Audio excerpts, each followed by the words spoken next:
संगिनी पिया की 17 अप्रैल के भाग में हम लोग देखेंगे कि बिट्टी और गौरी दोनों ही बाहर निकलते हैं। वहां पे चंदू गार्डन को पानी देते रहता है। तो गौरी चंदू को बोलती है कि आपने हमको जो समझा वो हम लोग नहीं है, हम मेड नहीं है। हम यहाँ पे गलती से आए थे, अभी हम लोग यहाँ से चले जा रहे हैं। इस घर का हमने कोई भी सामान नहीं चुराया। तो चंदू बोलता है हाँ ठीक है, बीच बीच में आते रहना। ऐसा बोलने से गौरी बोलती है हाँ, वो वहां से चली जाती है। उसके बाद चंदू सोचता है कि ये लोग कौन थे। तो यहाँ पे रुद्र और पुष्पा दोनों ही बाहर घूमने के लिए आते रहते हैं। तो पुष्पा रुद्र को बोलता है कि जब तू गुस्सा हो गया था तभी देखा तूने गौरी जी कितना डर गए थे। उसके बाद रुद्र दुकान में जाता है और बिट्टी के लिए चॉकलेट्स लेता है। तो रुद्र बोलता है कि ये सब अपनी मेड की लड़की को देना। तो पुष्पा बोलता है कि इतना खर्चा करने की क्या जरूरत थी, तो थैंक यू भी बोला होता तो भी चला होता, लेकिन ठीक है जाने दे। उसके बाद में दोनों वहां से निकल जाते हैं।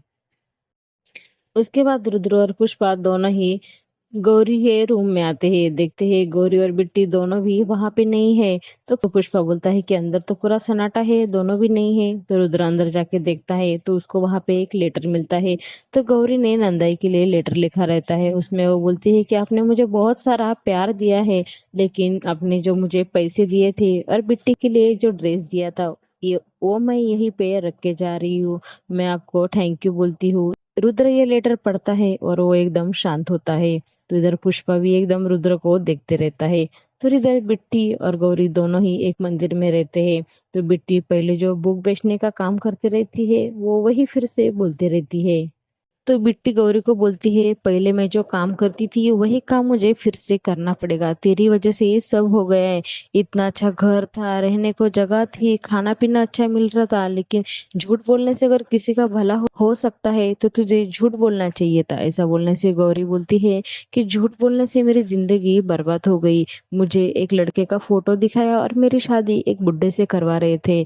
तुझे माँ होनी चाहिए थी, झूठ क्या है सच क्या है ये तुझे माँ ही सिखाई होती। ऐसा गौरी बिट्टी को बोलती है। उसके बाद में गौरी बहुत टेंशन में रहती है। ये सब सुन के बिट्टी भी एकदम शांत होती है। तो यहाँ पे रुद्र और पुष्पा रूम में बैठे रहते हैं। पुष्पा चंदू को बुलाता है और पूछता है कि नई वाली मेड कहाँ पे गई। तो चंदू को कुछ भी मालूम नहीं रहता, वो कुछ भी बोलते जाता है। तो पुष्पा चंदू के ऊपर भड़कता है और बोलता है तू सच बता, तेरे को कुछ मालूम है क्या नहीं, ऐसा कैसा है तू। तो रुद्र बोलता है एक काम कर चंदू, तू चले जा। तो चंदू पुष्पा के ऊपर भड़कता है और बोलता है क्यों मुझे बुलाया है। तो पुष्पा बोलता है कि कुछ ने ऐसे टाइम पास के लिए बुलाया था। ऐसा बोलने से चंदू वहां से चले जाता है। तो पुष्पा बोलता है कि रुद्र एक देख, तुझे पहले ही सॉरी बोलना चाहिए था, थैंक यू बोलना चाहिए था, तूने लेट किया इसकी वजह से वो मेड चली गई। अब ये नंदाई बहुत टेंशन लेगी और उसके बाद में तू टेंशन लेगा। मैं जा रहा हूँ मेरे घर पे, ये चॉकलेट का बॉक्स रख। ऐसा बोल के वो वहां से निकल जाता है। तो गौरी बिट्टी को बोलती है कि हम ऐसी जगह पे चले जाएंगे, वहां पे मेरे मामा मामी भी तो नहीं ढूंढेंगे और कल्लू सेठ भी नहीं ढूंढेगा। तो वो ऊपर देखती है तो बिट्टी वहां पे नहीं रहती। तो बिट्टी को ढूंढते हुए गौरी एकदम परेशान होती है, लेकिन उसको बिट्टी कहीं पे नहीं मिलती। तो घर में सब जमा रहते हैं। तो सोहा दादी के ऊपर बहुत भड़कती है और बोलती तुम्हारी वजह से मेड छोड़ के चली गई, मुझे मालूम नहीं, मेरे कपड़े धो के दे दो। तो वहां पे उतने में रेवती आती है, वो भी सोहा के ऊपर बहुत भड़कती है और उनके आपस में झगड़े चालू होते हैं। तो नंदाई बोलती है कि इस घर की मेड यहाँ से चली गई है, जब तक वो आती नहीं या कोई दूसरी मेड आती नहीं तब तक सब जन अपने अपने काम खुद करेंगे। इसके ऊपर मुझे कोई भी बातचीत नहीं करनी है। ऐसा बोल के वो वहां से निकल जाती है। तो इधर कल्लू के आदमी बिट्टी को पकड़ते हैं। इधर गौरी बिट्टी को बहुत ढूंढते रहती है। उतने में एक छोटा बच्चा वहां पे आता है और वो बोलता है कि यहाँ पे बिट्टी है, मैंने बोला ये किसी को बोल मत। वहां पे गौरी जाती है और देखती है कि बिट्टी को बांधा हुआ रहता है, वहां पे गर्म पानी उबलता रहता है। वो लोग बिट्टी को मारने की कोशिश में रहते हैं। उतने में वहां पे गौरी पहुंचती है और वो लोग को बहुत मारती है और वो बिट्टी को लेके वहां से भाग जाती है। तो इधर चंदू नंदाई को बोलता है मैंने पहले ही बोला था कि वो मेड के साथ में तुम लोग अच्छे से बातचीत करो। तो नंदाई बोलती मुझे क्या मालूम कि उसके दिल को इतना बुरा लगेगा, उसने पहले एक बार तो कम से कम बात करना चाहिए था। लेकिन नंदाई बोलती कि हाँ वो भी बराबर है। कौन सी माँ को ऐसा लगेगा कि उसकी बेटी के सामने उसे चोर कहा जाएगा। कम से कम रुद्र तो उसके ऊपर चिल्लाना नहीं चाहिए था, उसने कम से कम उसको माफ करना चाहिए था, ऐसा वो बोलती है। और वो चंदू को जाने के लिए बोलती है तो वहां साइड में रुद्र खड़े रहता है।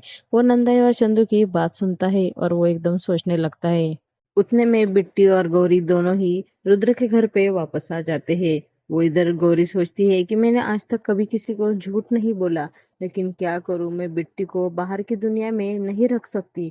ऐसा वो मन में बहुत क्या सोचते रहती है। उतने में वहां पे रुद्र आता है और बोलता है कि उस दिन जो हुआ सो हो गया, इसके बाद में घर में आपके साथ में कभी भी ऐसा नहीं होएगा।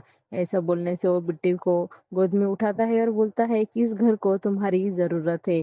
ऐसा बोल के वो गौरी को और बिट्टी को दोनों को ही घर के अंदर लेके जाता है। तो उधर नंदाई बैठी रहती है। तो रुद्र नंदाई को बोलता है कि नंदाई, तुम्हारे लिए गिफ्ट है। नंदाई की आंख बंद रहती है। वो बोलती है, क्या वाइफ लेके आया क्या, मुझे तुमसे वही गिफ्ट चाहिए। ऐसा बोलने से उतने में गौरी आवाज देती है, नंदाई। तो गौरी की आवाज सुन के नंदाई को बहुत खुशी होती है। तो यहीं पे ये एपिसोड खत्म होता है। तो नेक्स्ट एपिसोड देखने के लिए अभी चैनल को सब्सक्राइब करो। Thank you.